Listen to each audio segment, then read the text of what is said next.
Assalamualaikum warahmatullahi wabarakatuh. Apa kabar Anda hari ini sahabat muslimah? Semoga tetap dalam keadaan sehat, amin ya rabbal alamin. Apakah ada di antara sahabat yang merasa sedang memiliki musuh, bertengkar dengan seseorang atau sedang membenci seseorang? Demi Allah, manusia bukanlah musuh sesama manusia, karena bisa jadi manusia buruk berubah menjadi baik pada akhir hayatnya. Lalu, siapakah musuh manusia yang sesungguhnya? Difirmankan Allah dalam Al-Quranul Karim pada surat Al-Fatir ayat 6 yang artinya, sesungguhnya setan itu adalah musuh yang nyata bagimu, maka jadikanlah ia musuhmu. Karena sesungguhnya setan-setan itu hanya mengajak golongannya supaya mereka menjadi penghuni neraka yang menyala-nyala.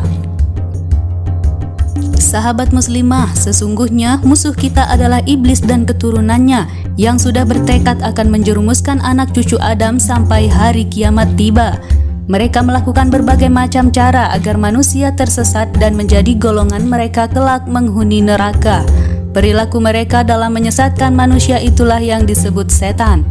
Syekh Nawawi Al-Bantani dalam satu kitabnya yang menukil perkataan Umar bin Khattab radhiyallahu anhu, yaitu Sayyidina Umar berkata bahwa anak cucu setan itu ada 9 golongan. Siapa saja golongan mereka dan apa saja tugas-tugas mereka? Berikut ulasannya.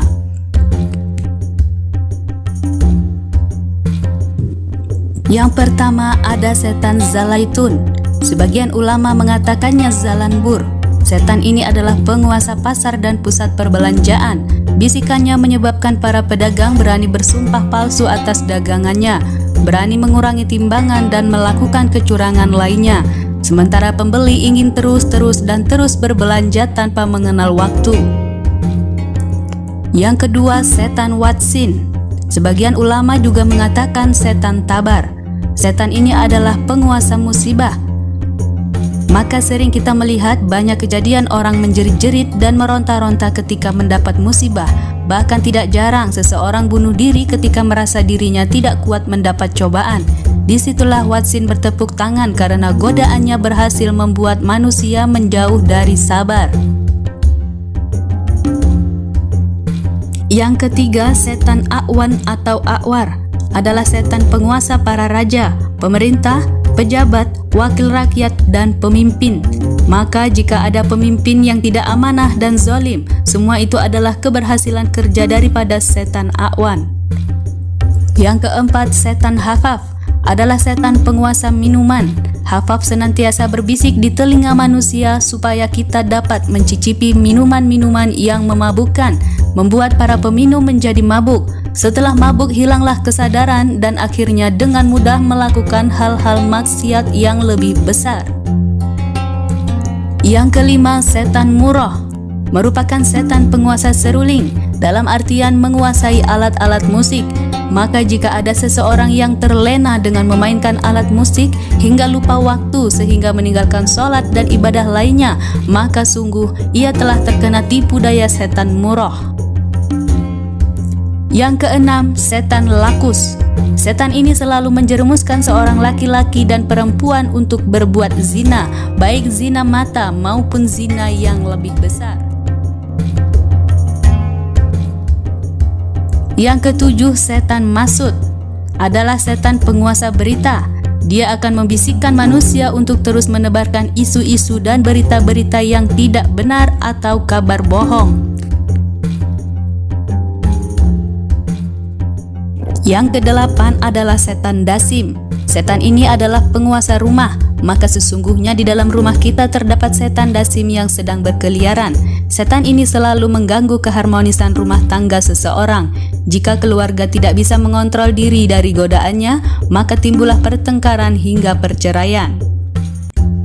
Yang kesembilan, setan Walhan. Setan ini adalah setan pengganggu dan pemberi keraguan-raguan dalam setiap melaksanakan wudhu, sholat, dan ibadah lainnya. Dia membisikkan keraguan kepada seseorang yang berwudhu agar terus-menerus mengulang-ulang wudhunya hingga banyak air terbuang dan mubazir. Setan Walhan juga meragukan kita dalam sholat supaya sholat kita tidak khusyuk. Begitupun dalam melaksanakan ibadah lainnya. Sahabat muslimah, itulah nama-nama dan tugas anak cucu setan yang senantiasa berupaya menyesatkan manusia. Dengan mengenali mereka, semoga kita dapat lebih baik menjaga diri. Selain dari setan-setan tersebut, dalam riwayat lain disebutkan ada satu setan yang khusus menggoda manusia ketika sedang sholat, yaitu setan kanzab, agar manusia menjadi tidak khusyuk dan gugurlah amalan sholatnya. Sahabat muslimah, seringlah mengucapkan ta'awuz dan memperbanyak zikir, dan tetaplah berdoa memohon perlindungan kepada Allah yang Maha Kuasa dari kejahatan setan yang menyesatkan.